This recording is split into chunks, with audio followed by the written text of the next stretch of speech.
সংবাদ সবাইকে স্বাগত জানাচ্ছি। আমি ফিরোজ তোহা। শুরুতেই সংবাদ শিরোনাম জানিয়ে দেব এই মুহূর্তে হাতে পাওয়া সর্বশেষ গুরুত্বপূর্ণ আপডেট বাংলা সংবাদ। শুরুতেই থাকছে খুনিদের গোড়া থেকে নির্মূল করতে হবে। জুলাই শহীদ স্মৃতি ফাউন্ডেশনের সাধারণ সম্পাদক সার্জিস আলম বলেছেন, যারা সাধারণ মানুষের উপর নির্বিচারে গুলি চালিয়েছে তাদের গোড়া থেকে নির্মূল করতে হবে। তাদের নির্মূল করতে না পারলে আবার ষড়যন্ত্র শুরু করবে। তাই যত দ্রুত সম্ভব খুনিদের এই দেশের মাটিতে এনে শাস্তির আওতায় আনতে হবে। এবারে জানাবো ঊর্ধ্বতন পুলিশ কর্মকর্তাদের যে নির্দেশনা দিলেন আইজিপি। পুলিশের মহাপরিচালক আইজিপি বাহারুল আলম বলেছেন, 5ই আগস্ট পরবর্তী সময়ে দায়ের করা মামলাসমূহ যথাযথভাবে তদন্ত করতে হবে। কোনো নিরীহ মানুষকে হয়রানি করা যাবে না। নিরীহ কারো নামে মামলা হলে যথাযথ আইনি প্রক্রিয়ার মাধ্যমে তা প্রত্যাহারের ব্যবস্থা গ্রহণ করতে হবে। জানাবো আওয়ামী লীগকে কি নিষিদ্ধ করা দরকার। বাংলাদেশ জামায়াতে ইসলামের সেক্রেটারি জেনারেল ও সাবেক এমপি অধ্যাপক মিয়া গোলাম পরোয়ার বলেছেন, অনেকেই প্রশ্ন করেন আওয়ামী লীগকে কি নিষিদ্ধ করা দরকার। এই প্রশ্নের উত্তরে তিনি বলেন, এটা এদেশের জনগণের ব্যাপার। যারা দেশের মানুষকে অন্যায়ভাবে হত্যা করেছে, লাশ পুড়িয়েছে, দেশের 17 বিলিয়ন মার্কিন ডলার বিদেশে পাচার করেছে, দেশের সার্বভৌমত্বকে জলাঞ্জলি দিয়েছে, যারা 2006 সালের 28 অক্টোবর লাশের উপর নৃত্য করেছে, যারা 2024 সালের আগস্টের বিপ্লবের সময় প্রায় 2000 ছাত্র জনতাকে হত্যা করেছে, যারা গণতন্ত্রে বলে ফ্যাসিবাদ কায়েম করতে চায়, তাদের কি জনগণ চায়? এবারে থাকছে পর্যায়ক্রমে গায়েবী মামলা প্রত্যাহার করাবো তারেক রহমান। আওয়ামী সরকারের আমলে নেতাকর্মীদের নামে দায়ের করা গায়েবী মামলা পর্যায়ক্রমে প্রত্যাহার করাবেন বলে জানিয়েছেন বিএনপির ভারপ্রাপ্ত চেয়ারম্যান তারেক রহমান। বিষয়টি নিয়ে অন্তর্বর্তী সরকারের সঙ্গে কথা বলেছেন বলেও নেতাকর্মীদের আশ্বস্ত করেছেন তিনি। এদিকে 8 দফা অবিলম্বে বাস্তবায়নের দাবি ঐক্য পরিষদের। ধর্মীয় সংখ্যালঘুদের 8 দফা অনতিবিলম্বে বাস্তবায়ন সহ চলমান সাম্প্রদায়িক সহিংসতা বন্ধ এবং দোষীদের গ্রেপ্তার করে বিচারের আওতায় আনার দাবি জানিয়েছে বাংলাদেশ হিন্দু বৌদ্ধ খ্রিস্টান ঐক্য পরিষদ। বিকেলে জাতীয় প্রেসক্লাবের সামনে এক বিক্ষোভ মিছিল পূর্ব জমায়েতে সভাপতি অধ্যাপক ড নিমচন্দ্র ভৌমিক এবং ভারপ্রাপ্ত সাধারণ সম্পাদক মণিচন্দ্র কুমার নাথ এ দাবি করেছেন। এবং সর্বশেষ জানাবো আন্তর্জাতিক সংবাদ। পশ্চিমবঙ্গের উপনির্বাচনে সব আসনেই জয় তৃণমূলের।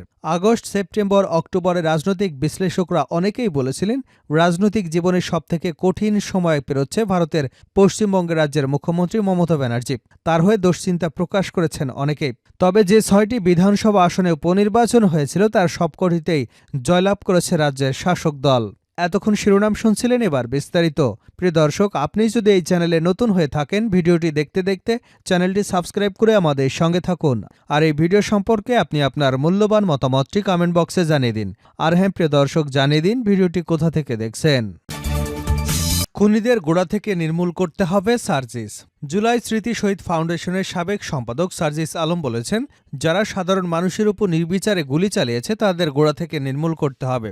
তাদের নির্মূল করতে না পারলে আবারও ষড়যন্ত্র শুরু করবে। তাই যত দ্রুত সম্ভব খুনিদের এদেশের মাটিতে এনে শাস্তির আওতায় আনতে হবে। দুপুরে বরিশাল শিল্পকলা একাডেমি মিলনায়তনে জুলাই আগস্ট আন্দোলনে শহীদ পরিবারগুলোর মাঝে আর্থিক সহায়তার চেক হস্তান্তরকালে তিনি এ মন্তব্য করেছেন। সার্জিস আলম বলেন, খুনি হাসিনা সারা জীবন শুধু নিজের পরিবারের গান গাইতে গাইতে ক্ষমতাটাকে আষ্টে ধরে রেখেছিলেন। যেখানে গেছেন সেখানে তার পরিবার নিয়ে কান্নাকাটি করেছেন। তার পরিবারের 18 জনই শুধু মানুষ, আর এই 2000 মানুষ নয়। এদেরকে খুন করার সময় তার বুকটা একটুও কাঁপেনি। আজ আমার যে ভাই শহীদ হয়েছেন, যে বোন শহীদ হয়েছেন, সেই শহীদ পরিবারের বাবা মা ভাই বোনদের আমরা কিভাবে সান্ত্বনা দেব? সার্জিস বলেন, খুনি হাসিনা এবং তার দোসরদের পুনর্বাসনের প্রশ্ন, তাদের পক্ষে কারো সাফাই গাবার প্রশ্নে আসে না। আমাদের জীবনের বিনিময় হলেও আমরা এটা করতে দেব না। খুনি হাসিনা সারা জীবন 1975 সালের গল্প বলে ক্ষমতাকে সবসময় সুদৃঢ় করবার চেষ্টা করেছেন। এখন তিনি 2000-এর মানুষকে কিভাবে খুন করলেন? তিনি যদি দরদ বোঝেন তাহলে এতগুলো খুন তিনি কিভাবে করলেন? যে রাজনৈতিক প্ল্যাটফর্মকে সামনে রেখে তারা এই কাজগুলো করেছেন, তাদের কোনো অধিকার নেই এই বাংলাদেশে চলার। তিনি আরও বলেন, আমরা আমাদের জায়গা থেকে সব ভুলে যাই। ওই 16 বছর ভুলে গেছি, আমরা ওই 36 দিন ভুলে গেছি।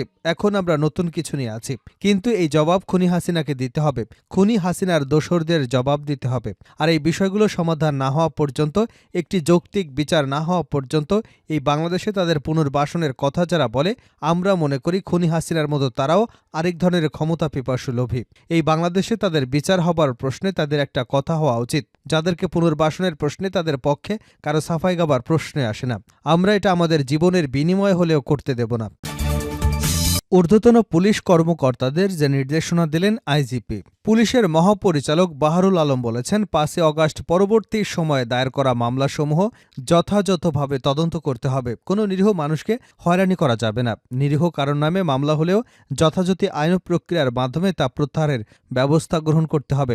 সকালে পুলিশ হেডকোয়ার্টার্সে দেশের সার্বিক আইনশৃঙ্খলা এবং নিরাপত্তা সংক্রান্ত মতবিনিময় সভায় সভাপতিত্বকালে মাঠ পর্যায়ে ঊর্ধ্বতন পুলিশ কর্মকর্তাদের এ নির্দেশনা দেন। আইজিপি পুলিশ সদস্যদের মনোবল বাড়াতে metropolitan police commissioner, range DIG এবং জেলার পুলিশ সুপারদের ফোর্সের সঙ্গে মত বিনিময় করার জন্য নির্দেশনা প্রদান করেন। তিনি বলেন, কোনো পুলিশ সদস্যকে অযথা ভিক্টিমাইজ করা যাবে না। জনগণের সঙ্গে জনসংযোগ বাড়ানোর জন্য মাঠ পর্যায়ে পুলিশ কর্মকর্তাদের নির্দেশনা দিয়ে আইজিপি বলেন, পুলিশকে জনগণের কাছে যেতে হবে, তাদের সমস্যা বা অভিযোগ শুনতে হবে এবং তদনুযায়ী আইনগত ব্যবস্থা গ্রহণ করতে হবে। বাহারুল আলম বলেন, বর্তমান পরিস্থিতিতে জনগণের প্রত্যাশা অনেক। কোনো অনাকাঙ্ক্ষিত পরিস্থিতির উদ্ভব হলে তা মোকাবেলায় পুলিশকে ধৈর্যের সঙ্গে বলিষ্ঠ ভূমিকা পালন করতে হবে। পুলিশের লুণ্ঠিত অস্ত্র উদ্ধার কার্যক্রম আরও জোরদার করতে হবে। মাঠ পর্যায়ে পুলিশ কর্মকর্তাদের নির্দেশনা দেন আইজিপি। আওয়ামী লীগকে কি নিষিদ্ধ করা দরকার?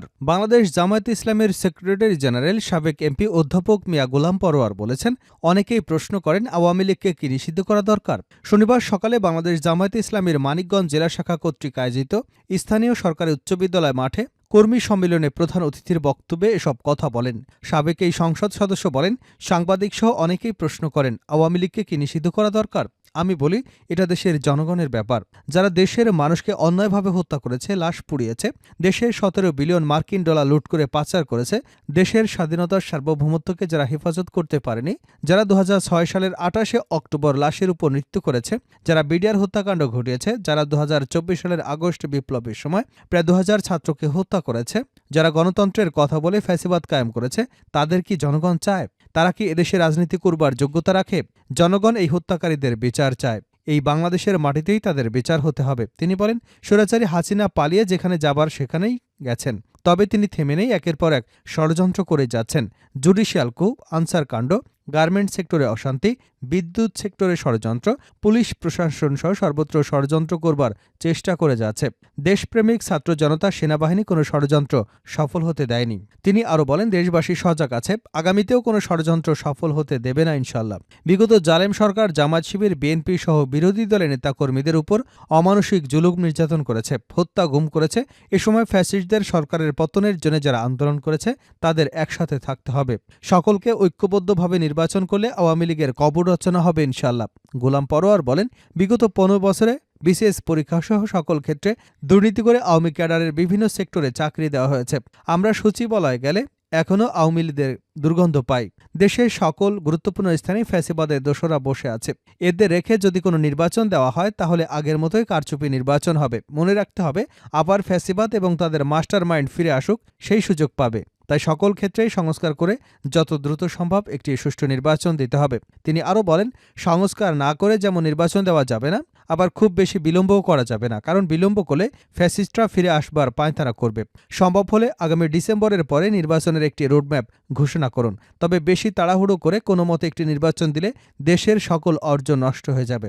অবশ্যই সংস্কার করে যথাযথ দ্রুত সময়ের মধ্যেই নির্বাচনের ব্যবস্থা করতে হবে। ৮ দফা দাবি অবিলম্বে বাস্তবায়নের দাবি ঐক্য পরিষদের। ধর্মীয় সংখ্যালঘুদের ৮ দফা অনতিবিলম্বে বাস্তবায়নসহ চলমান সাম্প্রদায়িক সহিংসতা বন্ধ, দোষীদের গ্রেপ্তার করে বিচারের আওতায় আনবার দাবি জানিয়েছে বাংলাদেশ হিন্দু বৌদ্ধ খ্রিস্টান ঐক্য পরিষদ। শনিবার বিকেলে জাতীয় প্রেস ক্লাবের সামনে এক বিক্ষোভ মিছিল পূর্ব জমায়েতে সংগঠনের অন্যতম সভাপতি অধ্যাপক ডক্টর নিমচন্দ্র ভৌমিক, অবসরপ্রাপ্ত সাধারণ সম্পাদক মনীন্দ্র কুমার নাথ এ দাবি করেছেন। সম্প্রতি অ্যাটর্নি জেনারেলের বক্তব্য, সংবিধান থেকে ধর্মনিরপেক্ষতা বাদ দেওয়া, কিশোরগঞ্জে হৃদয় রবি দাসকে হত্যা, চট্টগ্রামে হাজারী লাইনে সাম্প্রতিক হামলা, ধর্ম অবমাননার কথিত অভিযোগে সুনামগঞ্জে আটক আকাশ সিংহকে গ্রেপ্তার এবং মাদারীপুরের ডাসার উপজেলার শশীকর কলেজের অধ্যক্ষ দুর্লভান্ধুকে পদত্যাগে বাধ্য করা সহ নেত্রগঞ্জের মোহনগঞ্জে হিন্দু জমি জবরদখলের অপচেষ্টাকারীদের গ্রেপ্তারের দাবিতে বাংলাদেশ যুব ঐক্য পরিষদ ও বাংলাদেশ ছাত্র ঐক্য পরিষদের যৌথ উদ্যোগে এ কর্মসূচি পালিত হয়। কর্মসূচিতে বাংলাদেশের সংগঠিত সাম্প্রদায়িক সহিংসতাকে লঘু করে জাতীয় এবং আন্তর্জাতিক মহলে দেখানো হচ্ছে বলে অভিযোগ করে এই প্রবণতা গভীর উদ্বেগ প্রকাশ করে সংখ্যালঘু যুব ও ছাত্র ঐক্য পরিষদের নেতারা। শেষ করছে আন্তর্জাতিক সংবাদ দিয়ে। পশ্চিমবঙ্গে উপনির্বাচনে সব আসনে জয় তৃণমূলের। আগস্ট, সেপ্টেম্বর, অক্টোবর রাজনৈতিক বিশ্লেষকরা অনেকেই বলেছিলেন রাজনৈতিক জীবনের সবথেকে কঠিন সময় পেরোচ্ছে ভারতের পশ্চিমবঙ্গ রাজ্যের মুখ্যমন্ত্রী মমতা ব্যানার্জি। তার হয়ে দুশ্চিন্তা প্রকাশ করেছেন অনেকেই। ভাবনা ছিল আরজিকর ঘটনায় গণ আন্দোলন, তৃণমূল সরকারের বিরুদ্ধে মানুষের বিক্ষোভ, এর মাঝেই ছাড়িয়ে ৬ আসনের উপনির্বাচনে আসলে জয় দেবে রাজ্যের মানুষ, তৃণমূল সরকারকে আর চায় না। কেউ কেউ বলেন এই ৬ আসনের ভোট আদতে ২৬-এর ভোটের ট্রেলর। কিন্তু শনিবার গণনা শুরুর কয়েক ঘণ্টা পরেই ছবি এক প্রকার স্পষ্ট হয়ে যায়। এদিন সকাল থেকেই ভোট গণনা শুরু হতেই বোঝা যায় হাওয়া রয়েছে মমতা ব্যানার্জির দল তৃণমূল কংগ্রেসের দিকে। এমনকি যে মাদারিহাট নিয়ে এতদিন ধরে কাটাছেঁড়া চলেছে সেই আসনটি পর্যন্ত বিজেপির কাছ থেকে ছিনিয়ে নিয়েছে তৃণমূল। বস্তুত সেখানে প্রথমবার সাফল্য পেল তারা। ফলত